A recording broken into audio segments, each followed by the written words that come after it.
आधा घंटा हो गया हम ज्वाइन कर रहे हैं।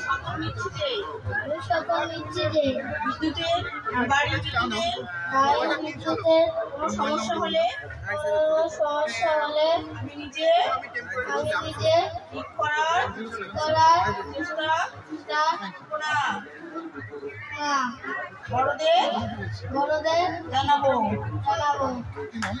আমাদের প্রথম বিদ্যালয় আমাদের মা, যিনি সব ক্ষেত্রেই আমাদেরকে বিভিন্নভাবে শিক্ষা দেন। আজকে একজন মা যিনি তার ছোট্ট শিশুকে শপথ বাক্য পাঠ করালেন যে আমরা বাড়ির কোনো ছোট্ট বাচ্চাদের, ছোট্ট শিশুদের বৈদ্যুতিক সরঞ্জাম থেকে দূরে রাখবো, কিভাবে সচেতন করব তার নিদর্শন আমরা দেখলাম। ম্যাডাম, আপনার নাম? কোথা থেকে এসেছেন? চকবিকট থেকে। ওনাকে অত্যন্ত ধন্যবাদ এবং ওনার পরিবারের প্রতি আমাদের শুভকামনা রইল। আশা রাখবো যে আগামী দিনে আপনারা সুস্থ থাকবেন, বিদ্যুৎ ব্যবহারের ক্ষেত্রে সবসময় সাবধানতা অবলম্বন করবেন, এই আশা আমরা রাখি। ধন্যবাদ।